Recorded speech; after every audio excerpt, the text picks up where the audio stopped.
Welcome back to my channel. आज हम class 8 Sanskrit Ruchira का पाठ 10 पढ़ेंगे, नीति नवनीतम। चलिए स्टार्ट करते हैं।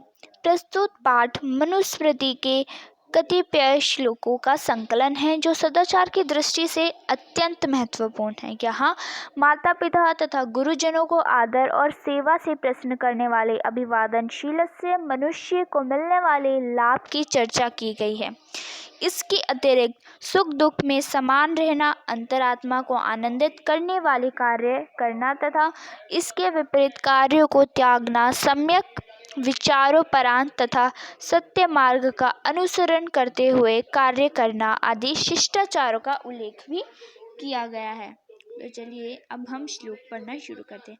अभिवादनशीलस्य नित्यं वृद्धोपसेविनः चत्वारि तस्य वर्धन्ते आयुर्विद्या यशो बलम्। ठीक है, अब इसका अनुवाद क्या होगा? जो व्यक्ति अपनी माता पिता को नित्य प्रणाम करता है तथा बड़े बूढ़ों की सेवा करता है, उस व्यक्ति की आयु, विद्या, यश और बल, ये चारों चीज़ें अपने आप बढ़ती है। मतलब कि जो भी व्यक्ति अपने माता पिता को प्रणाम करता है और जो भी उनके घर में बड़े बूढ़े हैं उनकी सेवा करता है, तो उस व्यक्ति की आयु, विद्या, यश और बल, ये चारों चीज़ें अपने आप ही बढ़ जाती है। ठीक है, अब सेकंड देख लेते हैं हम। यम माता पित्रो कलेशम सहेते संभवे नृणाम न तस्य निष्कृति शक्या कर्तुम वर्षशतैरपि। इसका अनुवाद है, मनुष्य के जन्म के समय जब किसी भी मनुष्य का जन्म होता है, उस समय जो कष्ट माता पिता सहते हैं उस कष्ट का निस्तार मतलब बदला 100 वर्षों में भी नहीं चुकाया जा सकता है। मतलब मनुष्य के जन्म के समय जो कष्ट माता पिता सहते हैं उस कष्ट का निस्तार बदला 100 वर्षों में भी नहीं चुकाया जा सकता है। आई होप ये भी क्लियर हो गया होगा। थर्ड श्लोक देखते हैं।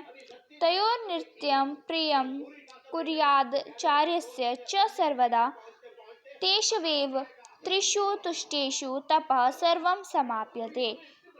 अर्थात इसका अनुवाद होगा, उन दोनों, मतलब उन दोनों कौन है? माता पिता तथा गुरु का सदैव प्रिय करना चाहिए। उन तीनों को संतुष्ट होने पर हमारी सभी तपस्याएं समाप्त हो जाती है। जब ये तीनों संतुष्ट हो जाएंगे मतलब हमारी सारी तपस्या समाप्त हो गई हैं। अर्थात हमें हमारी सभी तपस्याओं का फल मिल जाता है। मतलब जब हम अपने माता पिता तथा गुरु का सदैव मतलब इनको खुश करते हैं तो हमारी सारी तपस्याएं समाप्त हो जाती हैं। ठीक है, तो तब हमारी सारी तपस्या समाप्त हो जाती है, मतलब कि हमें अपनी सारी तपस्याओं का फल मिल जाता है।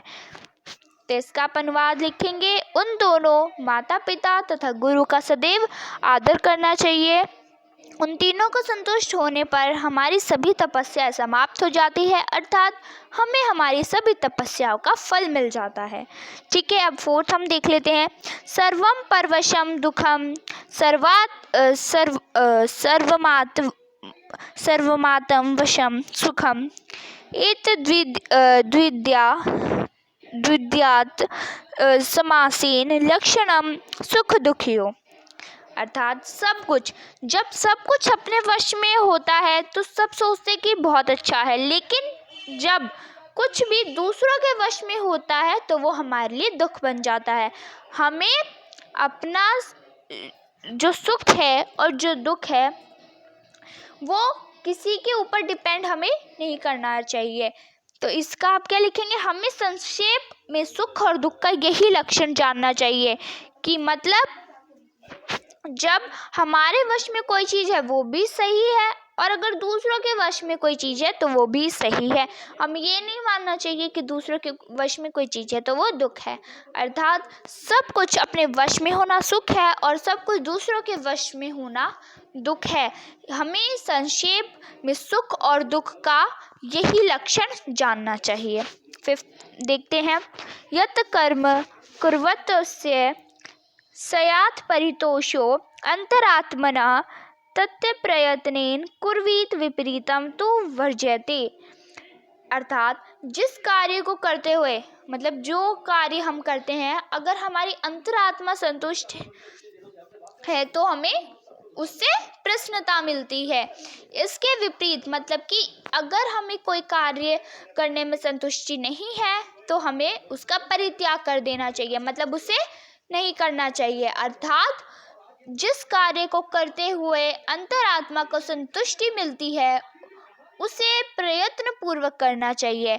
इसके विपरीत संतुष्टि न होने वाले कर्म का परित्याग करना चाहिए। अब हम 6th श्लोक देखते हैं। दृष्टिपूतम न्यसे तपदाम दृष्टिपूतम न्यसेत पादम वस्त्रपूतम जलम पिबेत सत्यपूतम वदेद्वाचम मनपूतम समाचरेत। अर्थात दृष्टि द्वारा, जो दृष्टि द्वारा पवित्र करके हमें पैर रखना चाहिए, वस्त्र द्वारा पवित्र करके हमें जल पीना चाहिए, सत्य द्वारा पवित्र करके वाणी बोलनी चाहिए तथा मन द्वारा पवित्र करके आचरण करना चाहिए। मतलब इसमें हमें बताया है कि जो भी चीज हम कर रहे हैं वो सब हमें पवित्र करके करनी चाहिए। ठीक है, आई होप ये चैप्टर भी आपको अच्छे से क्लियर हो गया होगा। इससे नेक्स्ट वीडियो में हम इसकी जो भी एक्सरसाइज है वो कंप्लीट करेंगे। Okay, thank you so much for watching my video and have a great day. Bye bye.